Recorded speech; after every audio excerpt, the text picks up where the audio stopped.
One ticket, please. Oh, yeah, that'll be $5, please.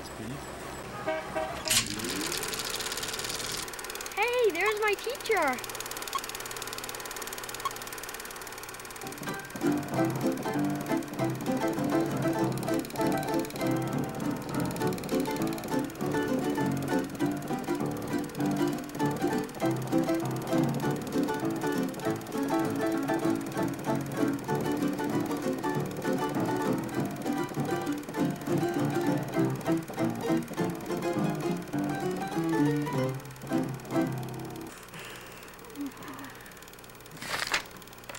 Give that back. Give it to me. Oh.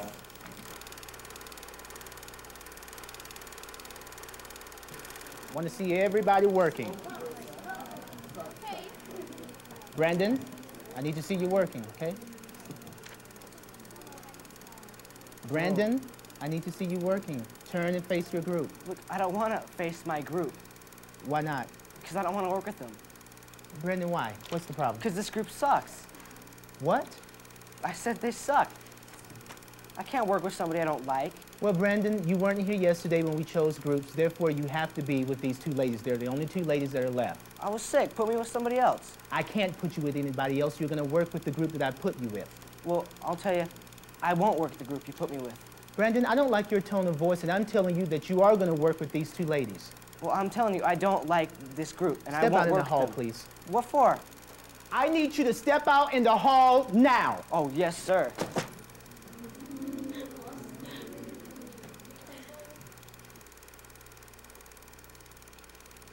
You're very upset about something, and I don't know what it is, but I need you to tell me. Look, I told you, I won't work with them. Why not? No, I just told you, I can't stand them. That is not an appropriate response, Brendan. I can't stand them. Why can't you stand them?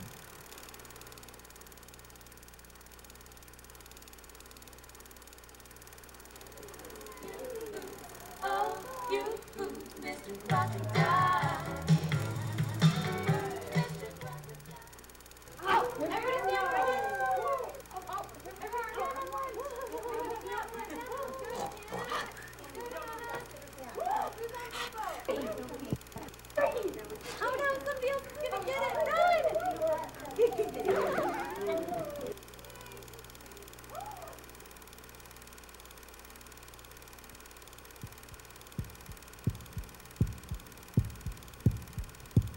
Many teachers are faced with challenging behaviors such as these in today's classrooms. Aggression, defiance, and similar disruptive behaviors frequently interfere with the goal of promoting learning for all students. So what are your options? Many instructors rely on behavioral strategies such as contracts, inexpensive rewards for correct behavior,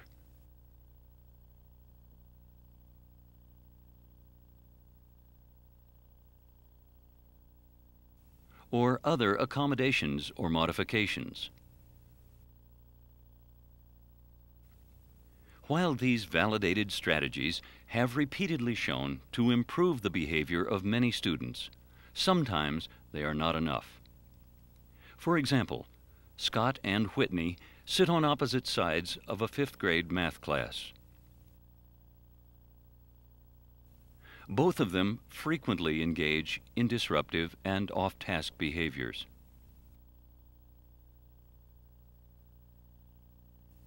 The instructor's standard intervention for disruptive students is to change their seating. For the moment, the instructor has managed to decrease the student's problem behaviors. But what prompted Whitney's and Scott's disruptions? What purpose or function do their behaviors serve? If left unresolved, their disruptive behaviors may well return. For instance, consider Scott. When the instructor looks beyond Scott's fidgeting, talking, and inattentiveness, he might discover that Scott struggles in math and lacks the skills to complete the assignment. As Scott attempts to solve the problems, His frustration builds. Finally, he stops working and turns to his friends to talk. In contrast, Whitney excels in math. On a triangle, what is a hypotenuse? Whitney. The longest side of the triangle. The longest side of the triangle. Excellent. But finds the class assignment boring. Rather than working, she seeks attention from her peers. On the surface, Scott's and Whitney's disruptive behaviors appear the same. On closer inspection, the reasons or functions for their behaviors are clearly different. This is the purpose of a Functional Behavior Assessment, or FBA.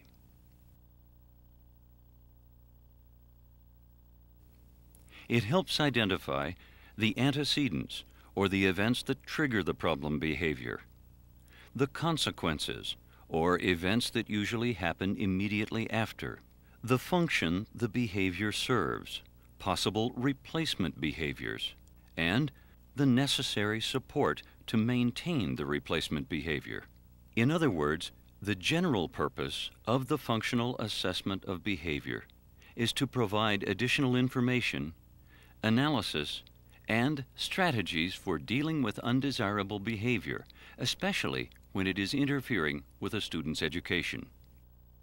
As you become comfortable in using this process, you'll find that a functional assessment is a natural part of good instruction. Add them all together. Would you do that for me?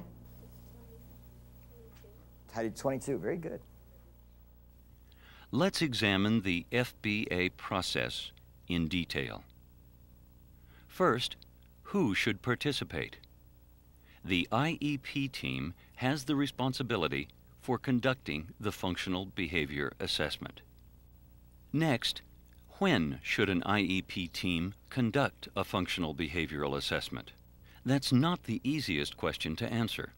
Sometimes you conduct an FBA to meet the procedural requirements of IDEA, but at other times you do it for programmatic reasons.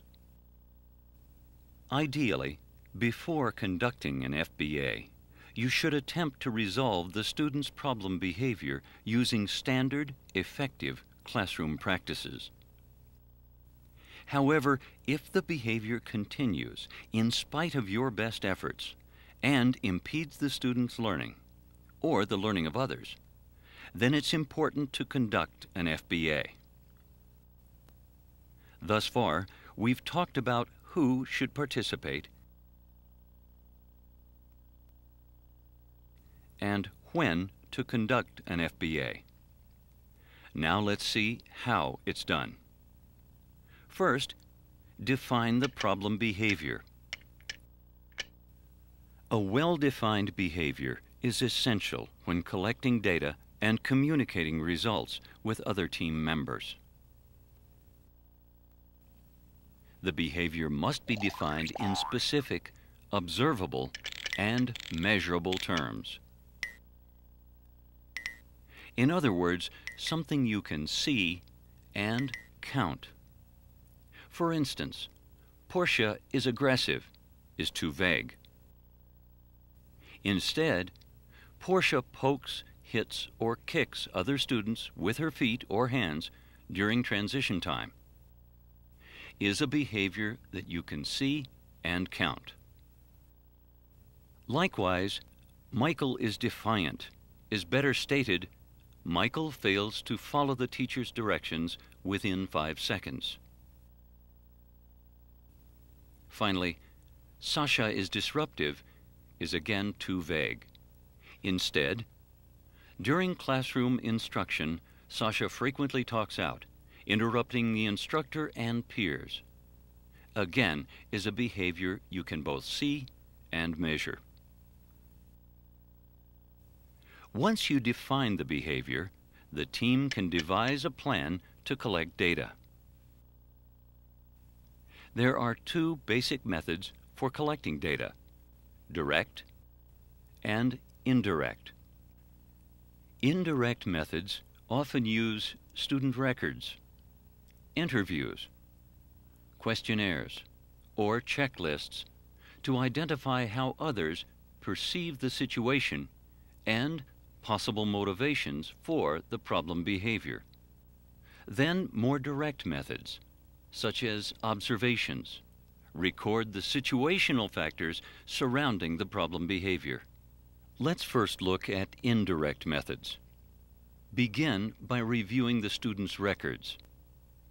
In a systematic fashion, identify any previous, relevant background data from existing documents that may relate to the problem behavior. Some of the issues that may emerge from a records review include repeated referrals, previous problem behavior, inconsistent educational performance, or a pattern of absences. A thorough archival records review may also give you some clues to understanding what motivates the student's problem behavior and help guide future data collection efforts. Another useful and common indirect method is interviews.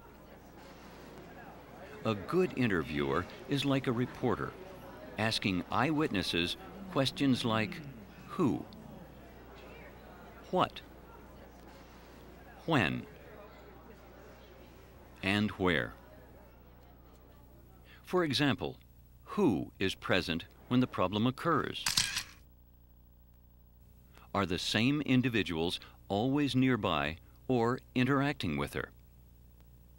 Perhaps the behavior occurs when a favorite staff member or particular person is absent. What is happening just before the problem occurs? Did someone swipe Scott's homework? Was someone teasing her? Was she asked to do something she didn't want to do? Also, what happens immediately after the problem behavior? Did the instructor remove the student from class? Did the student get attention from her peers? Or get out of completing an assignment? Next, ask when the problem behavior occurs.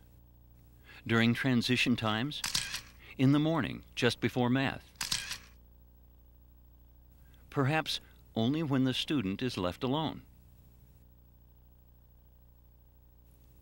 Also, take note. Are there times when the problem behavior does not occur? Such information is valuable when planning future interventions. Finally, where does the problem behavior take place? In homeroom? At lunch? In shop? Or maybe in PE?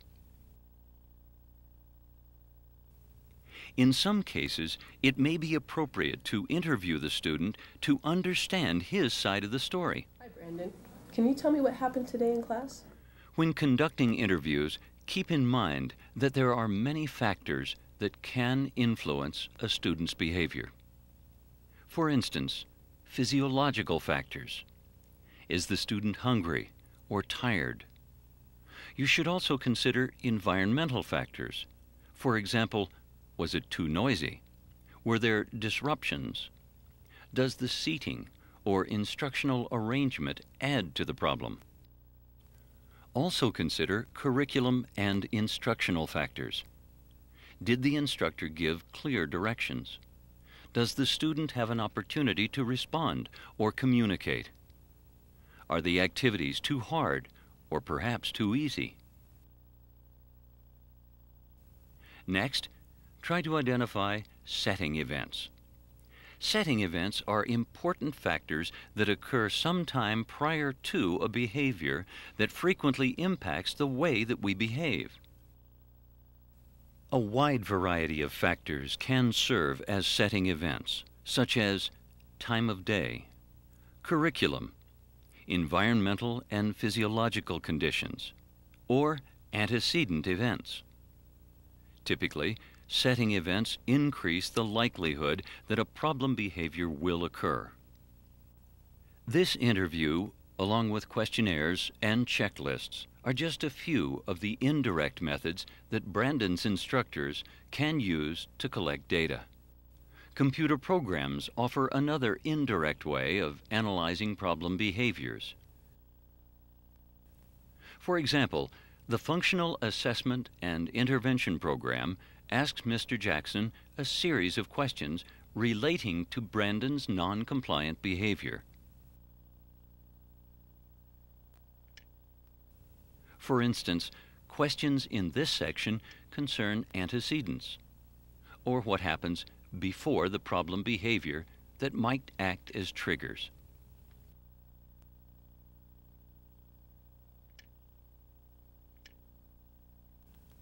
While questions in this one ask about consequences, or what happens immediately after. As Mr. Jackson collects information, he enters it into the computer. The program analyzes the data to help Mr. Jackson understand why Brandon misbehaves, then recommends interventions. Using a variety of indirect methods like these are especially important if there's more than one reason for Brandon's non-compliant behavior. To know if you're on the right track, gather information from as many sources as possible, such as daily classes, teachers and school psychologists, and after-school activities.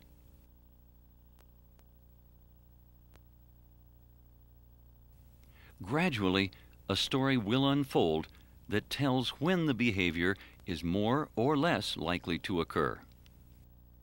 Another basic method for collecting data is direct assessment. Team members can use direct assessment to observe and record the problem events as they happen. Direct assessments may include frequency counts, interval recording systems, and antecedent behavior consequence, or ABC charts. For instance, to use this ABC form, start by writing the basic information such as the student's name, the observer's name, starting and ending times, the date, and so on. Then, each time Brandon fails to follow the instructor's directions during the observation period, record the problem behavior and what events occurred just before. These events are called antecedents. Also, be sure to record the consequences, or what happens right after the incident. Remember to record only those things you see or hear, not your interpretation of the behavior. Continue collecting data in this manner until a pattern emerges that shows a relationship between Brandon's behavior and his environment. Typically, this requires 2 to 5 days, depending on how often the behavior occurs and the frequency of the observation. The more data you collect, the more accurate the picture of Brandon's day-to-day behavior and the events that surround it. This ABC observation form is only one of many from which to choose. Some are simple, while others are more complex. Pick the ones that work best for you. Now you're ready to compare and analyze the data. Sometimes the amount of information you collect can be overwhelming and may prevent you from seeing the big picture. So it helps to summarize the data. For example, the summary could identify setting events, antecedents, or triggering events, the target behavior, and finally, consequences that maintain the behavior. while another summary could identify who, what, when, and where. Organizing your data like this will help clarify relationships between the student's behavior and related events or factors. Let's summarize Brandon's data.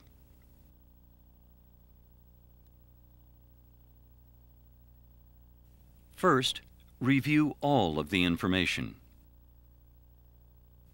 Are there any patterns in the events leading up to Brandon's behavior?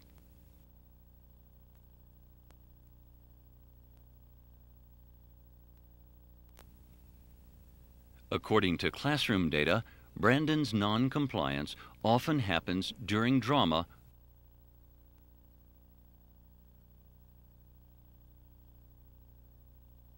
or geometry.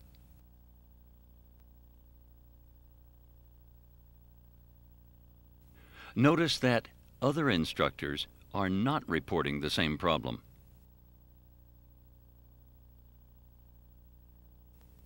Let's look more closely at the data and figure out if there are triggers for Brandon's behavior in these two classes. Here, observers recorded that Brandon's non-compliance occurred right after the instructor gave him directions.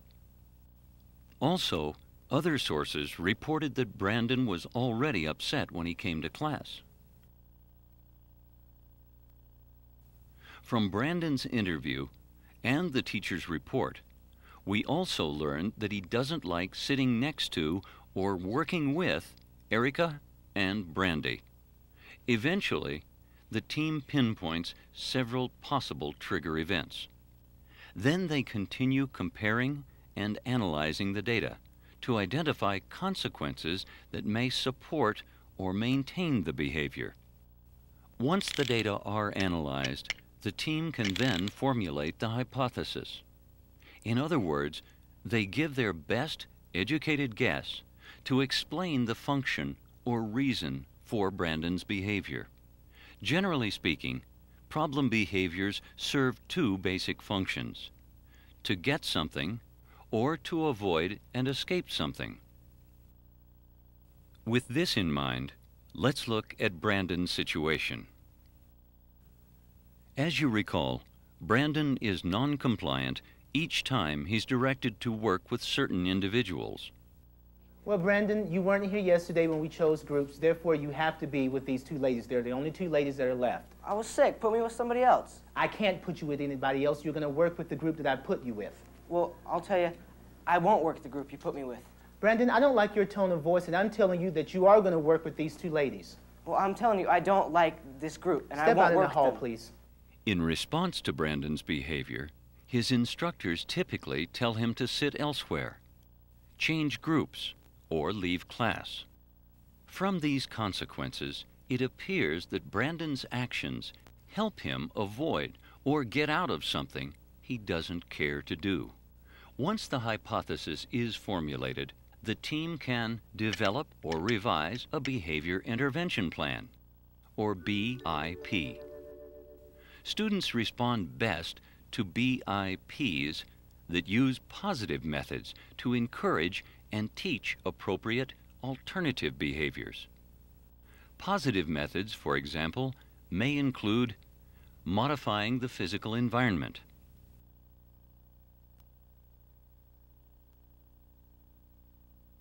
adjusting the curriculum or instructional strategy, Okay, today we're going to be working on a timeline in science class, so I need somebody to take notes. I will. Thank you. And what should we be talking about?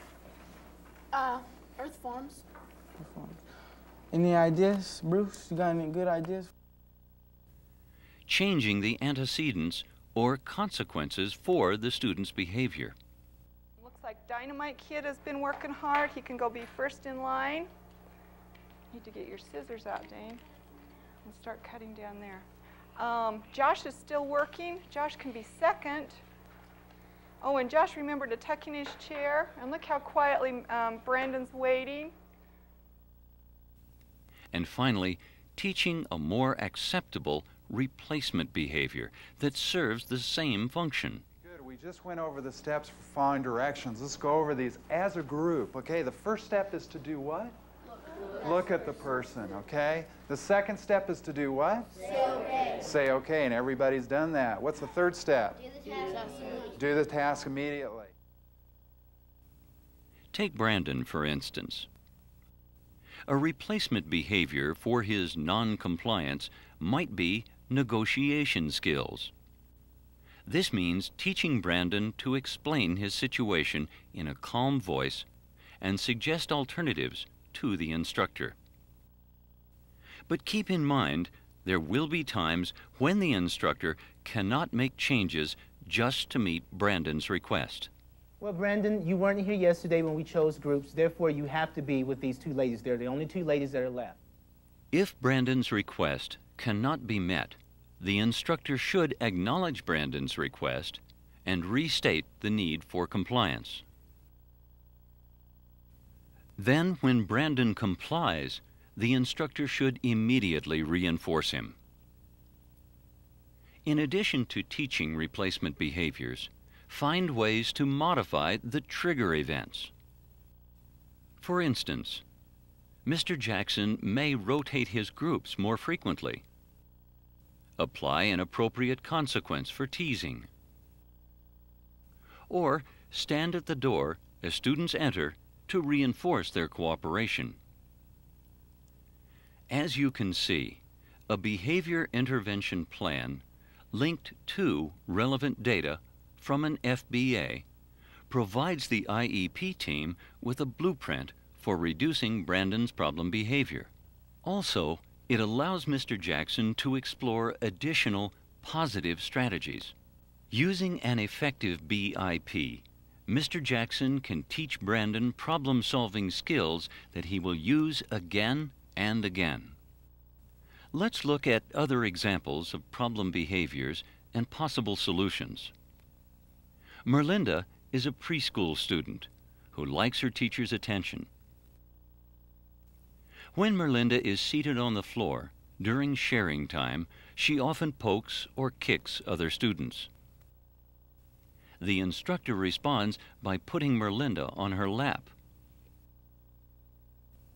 But over time, the instructor notices that Merlinda's behavior is increasing rather than going away. To solve this problem, the instructor may do any of the following. Stop putting Merlinda on her lap when Merlinda misbehaves. Give Merlinda lots of attention when she keeps her hands and feet to herself. Good job. Megan, you knew all the words. Good job. Mark seating spaces for all the students.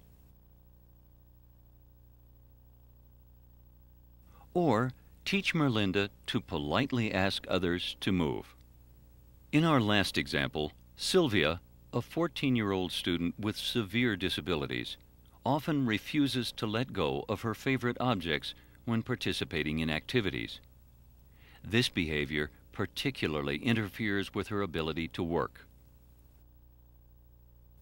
To solve this problem, her work instructor may modify the work activities by giving Sylvia 1/3 of the usual number of items to sort.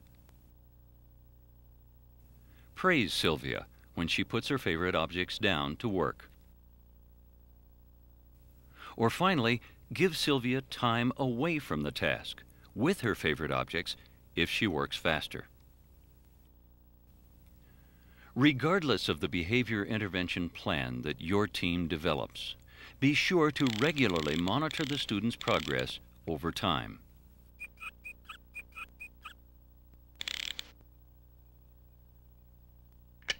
This means collect data on student progress, review and evaluate the behavior goals, then determine whether to continue or modify the BIP.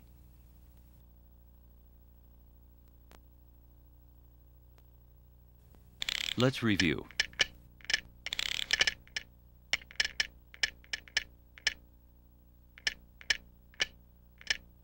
First, define the behavior. Be sure to use observable and measurable terms. Then collect data. Generally, you'll use indirect methods first, followed by direct methods. Be sure to use a variety of these assessments, because the intervention you design later will be only as good as the information you collect now. Next, compare and analyze the data. Look for clear patterns or relationships between the student's behavior and related events or factors. Formulate the hypothesis. In other words, your best explanation for the student's behavior. Then, based on the hypothesis, develop and implement a behavior intervention plan that applies one or more of the following techniques. Change the antecedents. Change the consequences. Change the environment. And teach replacement behaviors. Finally, monitor the student's performance on a regular basis and make adjustments. As you can see, functional behavioral assessment is not a one-shot process. You can do an FBA anytime you need useful information to design effective interventions. In fact, when students with disabilities demonstrate certain serious, inappropriate behaviors, an FBA is required. The procedures for implementing an FBA are complex, so please refer to your state rules. When done correctly, the FBA can enable school personnel to provide educational programs that serve the needs of the individual as well as the learning needs of all students. Because conducting an FBA is not only complying with federal law, it's basic good practice.